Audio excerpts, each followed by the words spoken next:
tous et à toutes, bienvenue dans cette toute première vidéo de l'année, année 2021 qui commence, j'espère bien pour vous, j'espère que les fêtes se sont bien passées, j'espère que vous avez pris de bonnes résolutions, puis surtout vous allez entamer cette année 2021 bien, par rapport à cette année 2020 qui était un peu chaotique, donc je vous souhaite le meilleur, tout se passe bien pour vous, votre famille, l'amour, la santé, tout ça, et que vous ayez plein de beaux gadgets tech, si c'est ce que vous aimez, si c'est ce qui vous fait plaisir.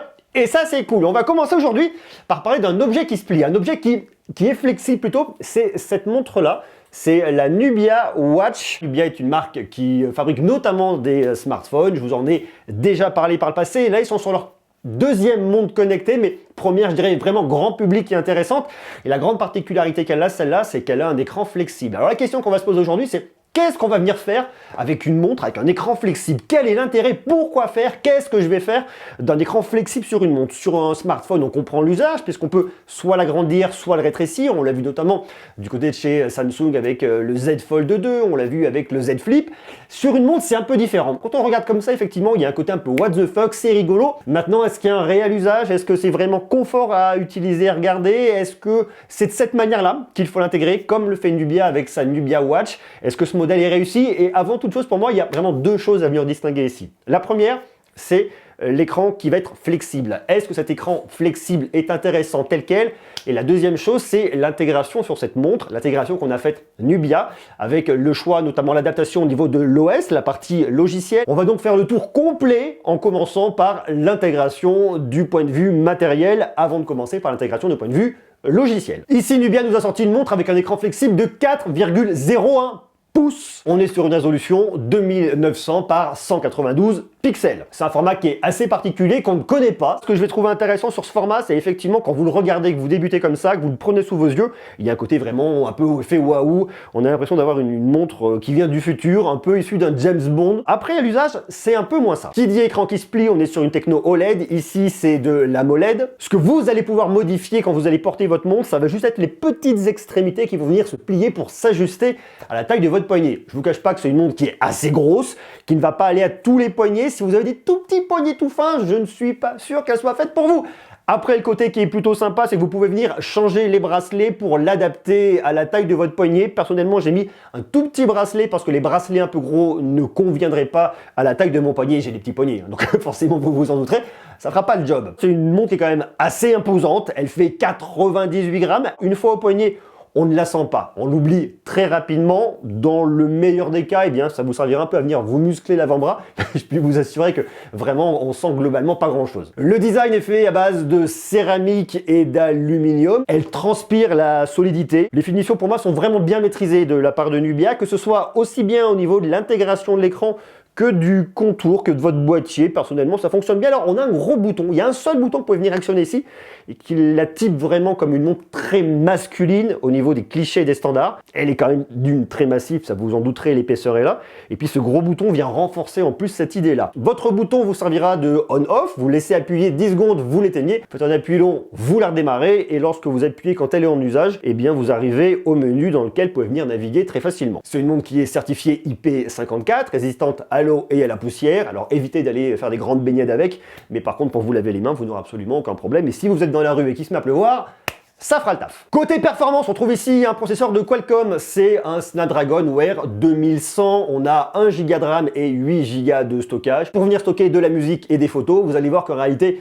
c'est pas si évident que ça. On va retrouver une batterie de 425 mAh à l'intérieur. Nubia nous annonce 36 heures d'autonomie en usage normal et jusqu'à 7 jours en mode savings. En gros, c'est en économie d'énergie. 36 heures à quelque chose près, on a 24 heures, voire un peu plus, on a une journée et demie, donc là-dessus, le challenge est rempli. Au dos de votre montre, vous avez un capteur qui vous permettra de mesurer votre fréquence cardiaque, un grand standard également. La partie matérielle, moi je la trouve plutôt intéressante. Maintenant, ce qui est bizarre, et je vous le cache pas, c'est vraiment le fait d'avoir cet écran flexible. J'aime beaucoup les écrans flexibles, je les trouve extrêmement pertinents, comme je vous le dis, quand il y a des usages derrière. Si l'idée c'est d'avoir un effet waouh, on l'a, maintenant l'usage derrière, je suis clairement pas convaincu. Puisque lorsque vous l'avez face à vous, ça veut donc dire que vous ne voyez pas ce qu'il va y avoir sur la partie pliée sur le haut, mais également sur le bas. Donc lorsque vous naviguez, ça vient rajouter en immersion, on voit, on a plus d'immersion, mais les autres parties de l'écran, on ne les voit pas. Très peu, et ils servent à pas grand chose. Est-ce qu'il aurait fallu emmener l'écran un peu moins loin sur le haut et sur le bas pour garder cet effet profondeur, lorsque vous allez venir naviguer peut-être, je sais pas. Pour moi, j'arrive pas à trancher. Ce qui est sûr, c'est que la partie du haut, vous ne la verrez pas. Il faudrait venir tourner votre poignet. On se fait mal, ça ne sert strictement à rien. Donc la partie du haut, quoi qu'il se passe, vous ne l'utiliserez pas. La partie du bas, vous pourrez potentiellement la regarder si vous êtes feignant, que vous ne voulez pas mettre votre poignet face à vous. On voit, bon voilà, il y a un côté très immersif, il y a un côté un peu sympa, il y a toujours cet effet waouh, mais dans l'absolu, je vous assure comme ça, j'ai pas réellement vu d'usage et de bénéfice, et pour moi tout de suite, ça ne sert strictement à rien. Si ce n'est d'avoir un cadran qui est très sympa, lorsque vous regardez l'heure et pour venir vous la péter devant vos amis, mais sinon, globalement, pas grand intérêt. Maintenant la question c'est toute la partie software, puisqu'ici on tourne sur Nubia Wear OS 1.0. J'ai la dernière version, à l'heure actuelle à laquelle je fais cette vidéo. Comme toutes les montres connectées, vous pouvez passer un coup de fil avec, recevoir des messages, des notifications, consulter votre agenda, voir votre rythme cardiaque. Potentiellement, vous pouvez importer de la musique, sauf que au final, c'est pas extrêmement simple. Moi, j'ai utilisé avec un iPhone. Il y a une application qui est disponible sur iOS, mais également sur Android. L'application, c'est Nubia Wear. Et en réalité, vous pouvez pas aller très loin, vous n'avez pas beaucoup de possibilités. La première chose à faire, c'est à venir connecter votre montre en Wi-Fi pour venir chercher la dernière mise à jour. Je me dis, ok, je vais connecter ma montre. Je dois pouvoir venir me connecter à mon compte Spotify pour récupérer de la musique. Eh bien non, parce que si je n'ai pas de catalogue d'applications, je ne peux donc pas télécharger Spotify et donc je ne peux pas écouter toute la musique que je veux liée à mon abonnement. Il faudrait que j'ai de la musique directement dans mon smartphone et que je puisse ensuite la connecter à ma montre. Sauf qu'ici, moi, je suis sur iOS, il demande de mettre mon smartphone en partage de connexion et que je connecte ma montre en Wi-Fi sur le hotspot créé par mon smartphone pour envoyer la musique.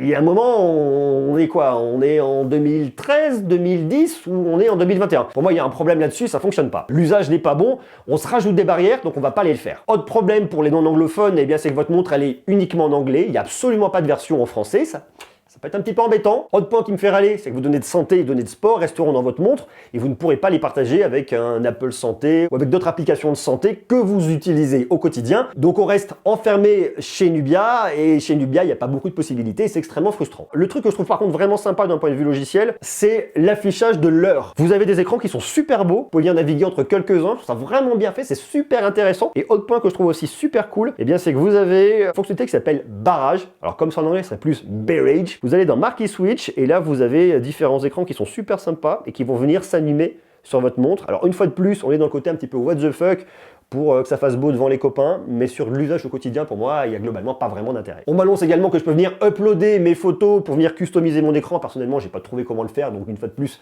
c'est frustrant. Je peux venir synchroniser mes contacts et mon calendrier, donc je peux consulter mes rendez-vous à venir. Ok, pourquoi pas, mais ça j'ai envie de dire que c'est quand même une des fonctions de base de n'importe quelle montre connectée aujourd'hui. Donc là, ça vient pas casser trois pattes à un canard. En réalité, mis à part quelques usages un peu standards, répondre à un appel, voir des messages qui me sont envoyés, cette montre, je vais pas en faire grand chose. Effectivement, je peux aller faire du sport, j'ai le choix entre 4 modes de sport. 4 modes de sport pour une montre connectée en 2021. Pour moi, c'est pas satisfaisant et certainement pas bon du tout pour que je puisse venir acheter cette montre. D'autant plus, comme je vous le disais, je n'ai pas de catalogue d'applications, je ne peux donc pas venir télécharger d'applications tierces.